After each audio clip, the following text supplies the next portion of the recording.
Media is there not only to report, not only to inform, but it is there to challenge power. And what's your view of how the kind of current funding models have been working and why you felt you had to intervene?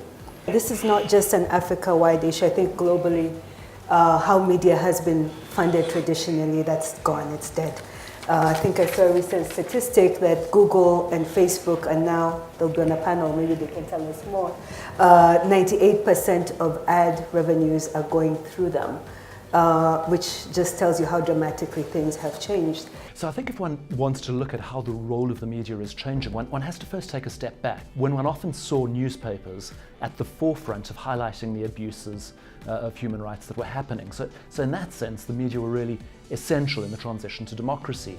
And what we're seeing right now is that they're really having to take the forefront again in terms of exposing abuses, exposing corruption, exposing wrongdoing, both by the government and by big business.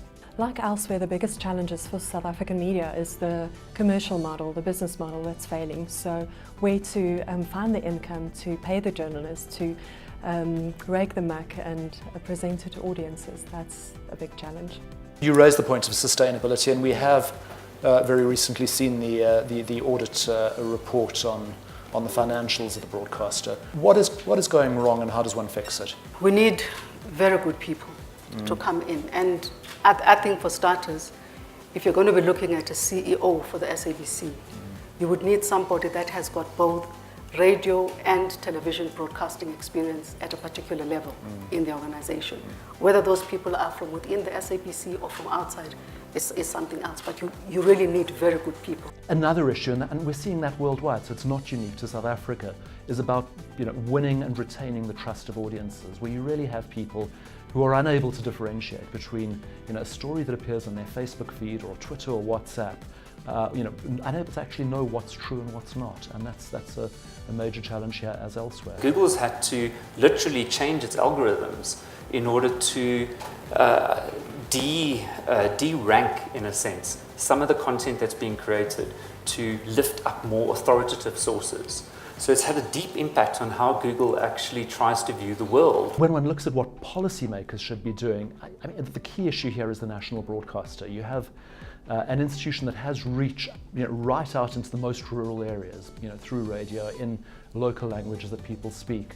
And I hate to say it's in terms of fulfilling its mandate of educating and informing people in a democracy to exercise their rights, it is failing in that, and we really need to see policymakers strengthening the editorial independence of the national broadcaster. What we're seeing increasingly is that there's a role for different kinds of funding, to include philanthropic funding. Our view as Omidyar Network, we have a long-term view, we do co-funding. There's a number of things that we can do.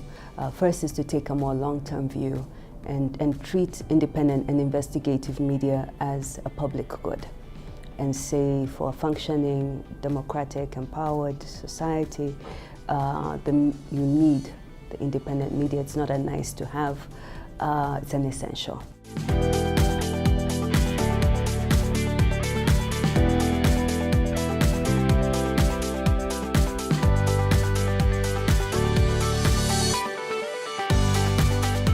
The overriding thing that I'm coming away from this with was just that there were some really clear calls to action from the panelists on a variety of issues. I'm not going to go through all of them, but kind of calls to action in terms of recognizing journalism as a public good and trying to think about ways in which that needs to be supported. I think kind of calls to action on media houses themselves to really look at their models and to reach out.